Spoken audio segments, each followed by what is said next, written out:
All right, down here on the field, the Chiefs are 2-0, 17-16 over the Cowboys. Danny Parkins with Carrington Harrison and Bob Fescoe. Bob, start with you. What was your top takeaway from this game? Well, I think the way the defense plays has been outstanding now for 8 quarters. We're seeing a defense that gets after. It's forcing some turnovers now, really stuffing the run for 2 consecutive weeks. I like what they've been able to do, put some pressure on the quarterback. It's night and day difference from what we saw a year ago. What about you, Carrington? All offseason, I talked about 2 guys on this defense had to take a big step forward for this defense to be elite, Dontari Poe and Eric Berry. Dontari Poe had 2 sacks today, has a 4.5 sacks so far this season. He only had 5 in college. Dontari Poe is really turning into something special and something that probably 3 or 4 teams in this league have. And just think about it, guys. We talked about last week, oh, well, it was Jacksonville. This team has Dez Bryant, Miles Austin, Jason Witten, and DeMarco Murray, and only one of them had a big game. Like, I mean, if you take 3 out of the 4 players away from the other team, you're going to have a good day. Yeah, I think so, and that's what they did. And obviously it was Dez Bryant with the 9 receptions today, and it was a rough day for Brandon Flowers. But he had 9 receptions on how many, 50 or 60 offensive plays? How many times did Brandon Flowers do his job, too? We only see the big plays that happen. But I thought they did a great job of eliminating Jason Witten, which was a very big concern for me. And I don't even know if Miles Austin suited up for the game today. I thought they did a tremendous job on him. I just thought overall a very good defensive effort. Actually, we knew it was going to be a tough cut. Dez Bryant is a good receiver. Flo is a great DB.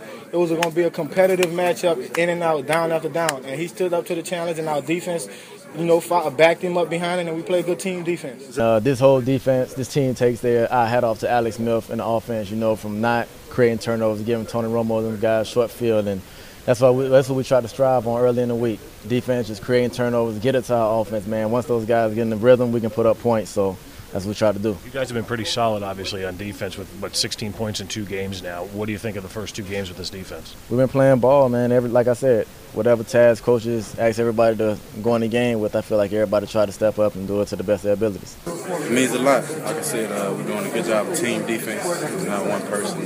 It's all of us 11 at one time playing together. So I think we're doing all right, but we still got a lot to go. Sean Smith just told me, he's like, we were so pumped, and the veterans were telling the young guys, we've just getting started. Whereas the guys who were here last year, some of them seemed to be very happy and like a sense of relief because they had already gotten to that 2-win motto. I do think this team is gaining steam in the right direction right now. Well, they really are, and part of that has to do with Andy Reid. And I say part of it, 95% of it has to do with the way Andy Reid has come in here and run this operation. I talked to one high-ranking Chiefs official this afternoon, and they said to me this is the first time since Dick Vermeil left that they feel like they have a professional organization in town from everybody involved in it. And that's a decade ago. I mean, it's been basically 10 years till really ownership could feel good about this organization again, and that's where they are right now. It is a professional feel finally around this team. Largest crowd at Arrowhead, seeing the Chiefs in their red-on-red jerseys for since 2007. Carrington, you're the jersey expert. What'd you think of the look? Ooh, kill him. Ooh, kill him. He had to get that Terrio drop in. If I was going to say that there was a negative of this team, not to force feed that, go ahead and say the negative. Arm strength bubble. You talk about Alex Smith's arm strength bubble all the time, and you really saw it on display today. I mean, people talk. I was right, wasn't I? No. I mean, people talk bad about Tony Romo. Tony Romo probably made 4 throws that I don't think there's any chance Alex Smith can make. And it's not just Alex Smith's lack of arm strength. The offensive line wasn't that good today, fellas. That was actually where I was going to go with it. As much as you want to talk about arm strength of a quarterback, the offensive line doesn't give you any time. You're not going to win many football games. They were able to find a way to win, and that tells you how good this defense is. This is all new to me still. The NFL. It's 3rd game coming up, so obviously, there's still a lot for me to learn as a rookie, and know what this league's all about. And I look forward to that every week. I'm getting more adjusted, and it feels better every week.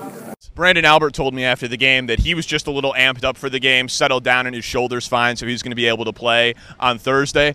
But Eric Fisher, I don't think you get into panic mode 2 games into an NFL career, but he didn't look good at all, did he? No, he struggled today, and I keep going back to that Jason Babin play from a week ago, but this week it was more amplified, better players. It was more consistent. He was just constantly getting pushed back. There were times, like even on delay of games, he was getting beat and things like that. So, he's definitely got a ways to go. There's no question about it. And I've said to a lot of people who ask about him, we go, he didn't just go from college to the pros. He went from the MAC to the pros and switched positions. So there's a lot of things that he has to overcome.